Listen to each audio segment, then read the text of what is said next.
balita na ikay mawiwili. So mga par, matapos nga po ang matinding alitan sa pagitan ni Mayweather Jr. at 4 Division Champion ni si Roy Jones Jr. kung saan hindi matanggap ni Floyd na mas malakas na legend si Roy Jones kaysa sa kanya dahil mas solid ang resume nito kahit meron itong mga talo. At sa naging panayam ni Roy Jones mga idol sa Fight Hype, sinabi nito mga idol ang totoong dahilan bakit mas pinipili ito ng mga experts na mas mahusay ito na legend kumpara kay Kalbo. Unang-una daw mga idol, siya daw ang naghabol na makakalaban ng malalakas na fighter. Ito daw mga idol ang goal niya bilang isang fighter, ang lumaban sa malalakas at nalampasan daw ni Jones ang lahat ng to mga idol.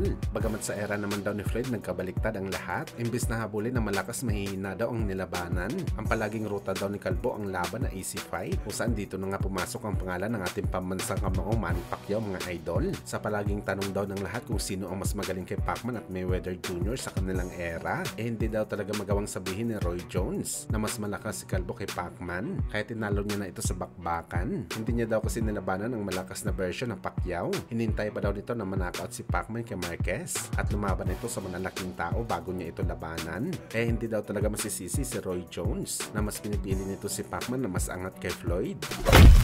Samantala dahil nga po sa post ng Angas ng Pinas Jamrel Casamero mga idol, na shinare naman ang kanyang promoter sa kanilang social media account na walang takas daw si Luis Neri sa laban dahil nasa pareho na daw silang hawla. Kung saan mga idol umani nga ito ng magandang feedback galing sa mga Japanese boxing fans at lahat excited na mangyari ang laban sa lalong madaling panahon. Gusto daw talaga nila makita mga idol ang bakbakan ng bad boy kontra sa bad boy. Maski ang Yahoo Japan mga idol, binalitan na rin ang potensyal na bakbakan ni Casamero at Luis Neri. Kaya tiyanta ng mga boxing fans mga idol, posible may change of plans daw ang promoter ni Alas at Neri, ang 3150 by Losh Bumo, na imbis gumawa ng tune-up fight sa dalawang boxer, posible ipalaban na kaagad ang dalawa sa lalong madaling panahon at kung sino ang matalo merong tsansa bumawi sa rematch. Well, suggestion lang ito mga idol ng mga boxing fans, pero kung totoosin mga idol, mas magandang plano to dahil pareho naman si Casamero at Luis Neri na merong 3 fight deal sa Japanese promotion. Isa pa mga idol, ginagarantiya talaga natin na isang fight of the year ang bakbakan na to. Imposible na maging boring ang laban na to mga idol.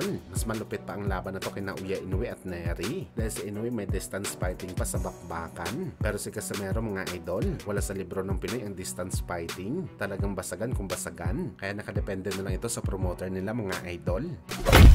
Sa kabilang banda naman mga boss, isang malungkot naman po na balita para sa mga Yoki boxing fans. Dahil ngayon po nanganganib mabura ang Yoki sa merong pinakamalalakas na boxer sa buong mundo. Dahil ayon po sa talaan mga idol, meron na lang po ang Yoki, nag-iisang world champion ngayon sa boxing sports. Ito nga mga idol, walang iba kundi si Nick Ball. At meron pa ito paparating na laban sa August 16, kalaban si Sam Goldman. Sakali masilat daw mga idol si Nick Ball, zero champion na ang Yoki. First time nangyari ito mga idol, simula noong 1990s, noong naging undisputed si Lennox Lewis. Ang Yoki mga boss, sikat sa mga heavyweight boxer, pero inubos nila lahat tinalo ni Alexander Usyk.